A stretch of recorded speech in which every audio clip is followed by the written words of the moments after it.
नमस्कार, मैं हूं अर्पिता आर्या। आधा हिंदुस्तान बाढ़ के कहर से करारा है। नदियां नाले उफान पर है। यूपी, बिहार, मध्य प्रदेश, गुजरात, हर जगह पानी ने कोहराम मचा रखा है। लाखों लोग राहत शिविर छोड़ अपने छोड़ राहत शिविरों में जाने को मजबूर हैं। लाखों एकड़ खेत पानी में डूब गए हैं। जगह जगह सड़कें तालाब में बदल गई हैं। घरों में पानी घुसा हुआ है और हर जगह बाढ़ से निपटने के इंतजाम नाकाफी साबित हो रहे हैं।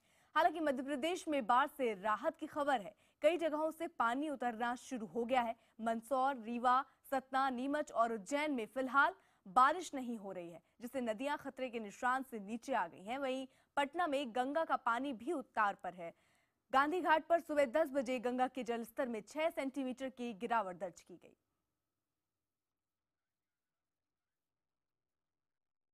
यूपी की बलिया में बाढ़ ने कहर मचा रखा है। गंगा में आए उफान से सैकड़ों गांव बाढ़ की चपेट में है। हमारे संवाददाता वासुदेव त्रिपाठी ने बलिया में बाढ़ के हालात का जायजा लिया। यूपी में बाढ़ का कहर लगातार जारी है और लगातार बढ़ रहा है। हालात ये हो गए हैं कि गंगा के बढ़ते जलस्तर की वजह से अब नेशनल हाईवेज पर, रोड पर पानी बहने लगा है। लोगों को आने जाने में दिक्कत हो रही है, लेकिन इतना ही नहीं है, अब लोग अपनी जान हथेली पर रखकर इन रोड्स पर सफर कर रहे हैं। हम आपको इस वक्त ये जो तस्वीरें दिखा रहे हैं, ये जो हालात दिखा रहे हैं, ये नेशनल हाईवे 31 की है और हम बलिया और वाराणसी के बीच के रोड की आपको ये तस्वीरें दिखा रहे हैं। आप देख सकते हैं कि किस तरह से चारों तरफ पानी ही पानी है रोड पर और काफी तेज गति से यहाँ पर पानी बह रहा है। और खास तौर पर ऐसे हालात में मुश्किल हो रही है दोपहिया वाहनों के लिए और उन तमाम लोगों के लिए, उन बच्चों के लिए जो साइकिल पर अपने स्कूल जा रहे हैं। वे बच्चे और तमाम लोग जिन्हें अपने काम पर जाना है, जान हथेली पर रख के इस मुश्किल से जूझते हुए जा रहे हैं। और सबसे अहम बात है कि इन हालातों के बावजूद ये जो तस्वीरें हैं जिन गंभीर हालातों को बयां कर रही हैं, जिस तरीके से पानी जितनी तेज गति से बह रहा है, रोड कहीं न कहीं कटने की कगार पर भी पहुंच सकता है। उसके बावजूद हमें इस पूरे अपने सफर में हम जहां तक यह पूरा कवर करने की कोशिश कर रहे हैं, तस्वीरों को दिखाने की कोशिश कर रहे हैं, कई किलोमीटर के दायरे में हमें कोई भी पुलिस वाला या कोई भी इस तरीके के प्रशासन का व्यक्ति नहीं मिला जो कि यहाँ पर स्थितियों को देखने के लिए, नियंत्रण करने के लिए या किसी दुर्घटना को टालने के लिए मौजूद हो।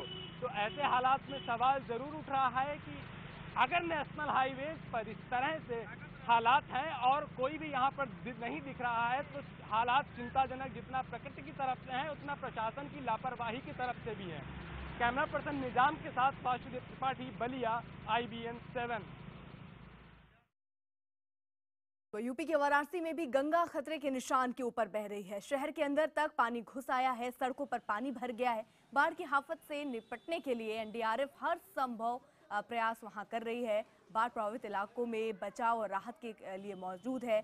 वाराणसी समेत यूपी में NDRF के लोगों ने अब तक 5000 से ज्यादा बाढ़ में फंसे लोगों को सुरक्षित बाहर निकाला है। पूरे यूपी में अगर देखें तो 12 टीम हमारी अभी लगी हुई है 12 जगह पे, और वाराणसी में 3 टीम हमारी लगी हुई है, जिसमें जितने भी कॉलोनीज ऐसी हैं जिनमें लोगों को घर से बाहर आना है या जिनके घरों में पानी घुस गया है, उनको दूसरी कोई भी मदद चाहिए, तो लगातार हमारी बोट्स जा रही हैं उन तक।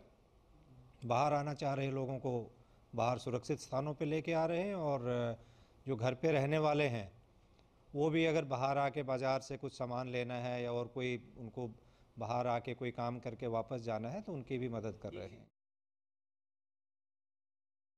उत्तर प्रदेश के हमीरपुर में बेतवा और यमुना नदी अभी भी उफान पर है। बुंदेलखंड का प्रवेश द्वार कहलाने वाला हमीरपुर बाढ़ से जूझ रहा है। पिछले 1.5 दशक से सूखे की मार से टूटे हुए किसान अब पानी की मार से अपनी दलहन और तिलहन की फसलों से भी हाथ धो बैठे हैं। हालात इतने बदतर हो गए हैं कि मुख्यतः खेती किसानी पर आधारित क्षेत्र के हजारों किसानों के सर से इनके घरों का जो साया है वो भी उठ गया है और रूखा सूखा खाकर जी रहे इन किसानों के घर गिरने की वजह से घर में रखा अनाज और खाने पीने का अनाज भी बर्बाद हो गया है, जिसकी वजह से इन लोगों को 2 जून की रोटी भी मुश्किल पड़ गई है। हालात इतने बुरे हैं कि लोगों को कहीं आने जाने के लिए नाव का सहारा लेना पड़ रहा है। यमुना और बेतवा में दोनों में बाढ़ है, हजारों घर गिर गए हैं, जिससे मतलब आवागमन बंद हो चुका है, लोग मर रहे हैं ये पानी की वजह से। अभी तक हम लोग एक एक बूंद पानी के लिए तरस रहे थे और अब ये पानी की वजह से तरस रहे हैं। पानी हमारे घरों में घुस गया है, रहने की जगह नहीं रह गई है, जो रखे हुए थे गल्ला पानी वो सब सड़ गया है। और इनका बाढ़ का पानी इस समय जो तटवर्ती गांव है उनके घरों में घुस गया है, तमाम घर गिर गए, भारी तबाही है। बेतवा और यमुना दोनों इस समय खतरे के निशान से ऊपर आ गई हैं और कल तक यही स्थिति रहेगी। कल के बाद में डाउन हो सकती हैं दोनों। बांध से पानी छोड़ा गया है जिसकी वजह से ये लेवल पानी का बढ़ गया है। तो यहाँ पर हमारे जो शहर में मीरापुर जो लगा हुआ गांव है वहाँ से लोगों को हटाना शुरू कर दिया है। उनको स्कूल में कॉलेज में ठहरा दिया जाएगा और गाड़ियाँ वहाँ पर लगा दी गई हैं, लोग अपनी सुविधा से आ सकते हैं। गाजीपुर में भी गंगा के जल स्तर में लगातार वृद्धि जारी है। गंगा खतरे के निशान से करीब 1.25 मीटर ऊपर बह रही है। जिले के सैकड़ों गांव भीषण बाढ़ की चपेट में है। बाढ़ से सर्वाधिक नुकसान जमानिया तहसील के गांवों को हुआ है। अकेले गाजीपुर में बाढ़ से करीब 2 लाख लोग प्रभावित हुए हैं।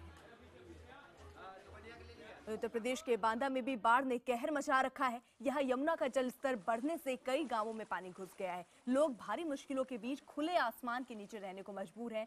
ऐसे हालात में बांदा के चिल्ला गांव में एक परिवार पिछले 3 दिन से बाढ़ के बीच फंसा रहा और इस परिवार में एक गर्भवती महिला को प्रसव पीड़ा हुई, जिसके बाद उसे नाव के जरिए अस्पताल पहुंचाया गया, जहां उसने एक नवजात को जन्म दिया। राजस्थान के राजसमंद में सवाई माधोपुर के डीएम के बेटे की कार पानी के बहाव में बह गई। हालांकि स्थानीय लोगों ने कड़ी मशक्कत के बाद डीएम के बेटे को बचा लिया। दरअसल पुलिया पर बनास नदी का पानी तेज बहाव के साथ बह रहा था, जिससे डीएम के बेटे ने अपनी कार निकालने की कोशिश की और वो बह गया, जिसके बाद स्थानीय लोगों ने डीएम के बेटे को तो बचा लिया, लेकिन उसकी कार पानी में डूब गई। बिहार के छपरा में भी बाढ़ ने कहर ढा रखा है। सैकड़ों गांवों में पानी घुस गया है। शहरों में रिहायशी इलाकों तक पानी घुसने से हड़कंप मचा हुआ है। लोग छतों पर रहने को मजबूर हैं। वहीं इंद्रपुरी बराज से 11 लाख क्यूसेक पानी छोड़े जाने के बाद शहर के कई रिहायशी इलाके और जो निचले इलाके हैं वहां पानी घुस आया है।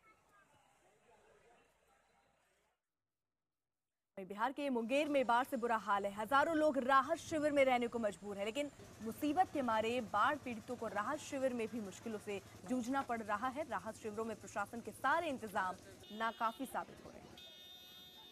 3000 आदमी है यहाँ जी। उसके बाद उसको लिए खाना का व्यवस्था यहाँ प्लेट का हिसाब से आता है। कितने प्लेट के हिसाब से आया है? 700 तो सुन रहे हैं जी, और लिखा गया है 1000। हाँ, और आदमी की संख्या कितनी है? आदमी का संख्या 3000 पूर जाएगा।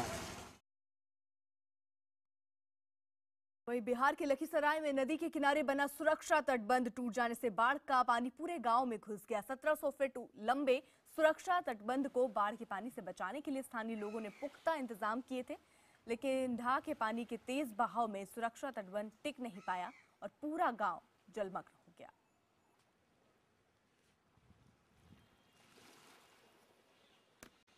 हमारे साथ हमारे सहयोगी वासुदेव बलिया से जुड़ चुके हैं। वासुदेव, जिस तरीके से हम आपकी रिपोर्ट देख रहे हैं, बड़ा मुश्किल वहां पर इस वक्त हालात बहुत मुश्किल हैं। स्थिति अभी कैसी है? किस तरीके से कोशिश की जा रही है कि पानी का जो निकासी है वो अच्छे से हो पाए ताकि रास्ते खुल जाएं? सबसे पहले मैं आपको एक अपडेट देना चाहता हूं कि हम बलिया में इस वक्त मौजूद हैं और बलिया की जो लगातार तस्वीरें हम दिखा रहे थे वो यहाँ के हालात बयां करने के लिए काफ़ी हैं, लेकिन जो बलिया का जो हाईएस्ट बाढ़ का रिकॉर्ड रहा है वो 2003 का रहा है, जबकि बलिया में 60.25 मीटर तक पानी पहुंच गया था। और आज जो लेटेस्ट अपडेट हमें मिल रहा है केंद्रीय जल आयोग की तरफ से, ये रिकॉर्ड 2003 का टूट चुका है और अब 60.31 मीटर तक पानी बलिया में पहुंच चुका है। और उसी का नतीजा है कि आप देख सकते हैं कि यहाँ पर रोड पर, नेशनल हाईवेज पर पानी बह रहा है। लोग अभी तक जो गांव में फंसे थे वो गांव से निकलकर सड़कों को अपना आशियाना बना रहे थे, लेकिन अब मुश्किल ये है कि जो बाढ़ का कहर है, जो बाढ़ की मुसीबत है, सड़कों तक पहुंच रही है। ऐसे में लोगों के सामने दिक्कत यह है कि आखिर वो जाएं तो कहां जाएं। और प्रशासन के अगर इंतजामात की बात करें, जल के निकासी की अगर बात करें, तो आप देख सकते हैं यहाँ पर जहां पर नेशनल हाईवे पर पानी बह रहा है, केवल प्रशासन ने एक लाल झंडी लगा रखी है और इसके अलावा यहां पर इस लाल झंडी के अलावा कोई भी इंतजाम हमें नहीं दिखाई दे रहा है। और नहीं यहां पर आसपास के इलाकों में जो ऐसे हालात हैं, किसी भी जगह पर जाकर के हमने कोई ऐसा इंतजाम देखा जहां पर सुरक्षा के लिहाज से या लोगों की सुरक्षा के लिहाज से, लोगों को निकालने के लिहाज से कोई इंतजाम ऐसा दिखाई पड़ रहा हो। चलिए वासुदेव, नजर बनाए रखिए, पल पल की अपडेट हम आपसे ले। उत्तराखंड में भी बारिश और बाढ़ से बुरा हाल है। नैनीताल में भारी बारिश के बाद NH 87 पर भूस्खलन के बाद मलबा आने से घंटों नेशनल हाईवे बंद रहा, जिससे लंबा जाम लग गया। हालांकि बाद में JCB की मदद से हाईवे को खोला गया, जिससे लोगों ने राहत की सांस ली। गुजरात के ऊपरी इलाकों में भारी बारिश के चलते महिसागर नदी में 5 लाख क्यूसेक पानी कनाडा डैम में छोड़ा गया, जिसकी वजह से माही नदी में पानी बढ़ गया और कई गांवों में बाढ़ जैसे हालात बन गए। वडोदरा के डबका गांव में इस इलाके में रहने वाले 150 परिवार फंस गए, जिनको NDRF की मदद से बाहर निकाला गया।